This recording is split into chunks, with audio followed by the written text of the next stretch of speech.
Have you ever set a goal and felt excited at first, but after a few days you gave up? You're not alone. Most people fail to reach their goals, not because they're lazy, but because they're using the wrong system. Let me explain. The real reason you struggle, it's not about willpower. It's not even about motivation. The real problem is this: you're trying to change your results without changing your identity. Let me give you an example. Let's say you want to get fit. Most people say, I want to lose weight or I want to go to the gym. So what do? They try to force themselves to go. They make a plan, they watch motivational videos, but after a few days, they stop. Why? Because deep down, they still see themselves as someone who hates working out. And your brain always acts in line with who you believe you are. Identity is more important than goals. Here's the truth: your identity shapes your actions. If you want to achieve something new, you need to become someone new. That doesn't mean faking it. It means proving it to yourself with small actions every day. So instead of saying, I want to read more, start saying, I'm the kind of person who reads daily. Instead of I want to wake up early,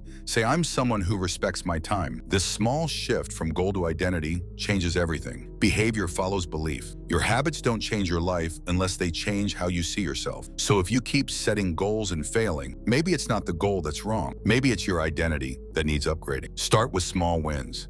Each time you act in line with the identity you want, your brain says, yes, this is who I am now. Over time, that belief becomes your default. And when your identity is strong, you don't need motivation to keep going. You just do it because that's who you are. Now, let me tell you why this is so powerful. Most people think change happens like this. You set a goal, you push yourself really hard, and eventually you become the person who achieves that goal. But that's backward. Real change happens when you flip it. You decide who you want to become first. Then you prove it to yourself with tiny actions. And those actions build evidence.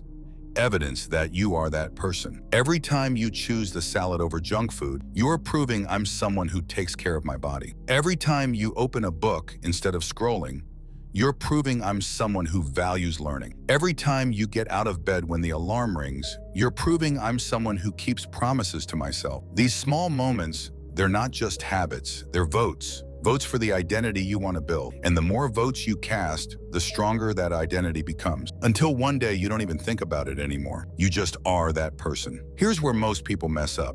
They try to make huge changes overnight.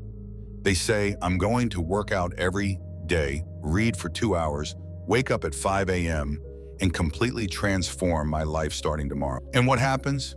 They burn out. They fail. And then they feel bad about themselves, so they go back to their old identity, the one that says I'm not disciplined, or I always quit, or I'm just not that kind of person. But you don't have to do that. You can start so small that failure is almost impossible. Want to become someone who works out? Do 1 push-up, just 1. Want to become a reader? Read 1 page. Want to become a morning person? Wake up 5 minutes earlier. It sounds too simple, right? But here's the thing, your brain doesn't care how big the action is. It only cares that you did it, because every time you do it, you're sending a signal that says, this is who I am, and the more signals you send, the more your brain believes it. Then something incredible happens. The action starts to feel natural. You stop resisting it. You stop needing motivation, because now it's not something you're trying to do. It's just something you do. I know, because that's who you are. Let me give you a real example. Imagine 2 people trying to quit smoking. Person A says, I'm trying to quit smoking. Person B says, I'm not a smoker. Now someone offers them a cigarette. Person A has to fight. They have to resist. They have to use willpower, because in their mind, they're still a smoker who's trying to quit. But person B, they don't even think about it. They just say, no thanks, I don't smoke. Because in their mind, they're not a smoker. There's no internal battle. Their identity makes the decision for them. That's the power of identity-based change. It removes the struggle. It makes the right choice automatic. So how do you start building this new identity? It's simple. Ask yourself 2 questions. First, who do I want to become? Not what do I want to achieve. Who do I want to be? Do you want to be someone who's disciplined, healthy, creative, confident, productive? Pick one identity that matters to you. Second, what would that person do today? Not tomorrow, not next week, today. What's the smallest action that person would take right now? Then do that, and do it again tomorrow and the day after that. You're not trying to be perfect.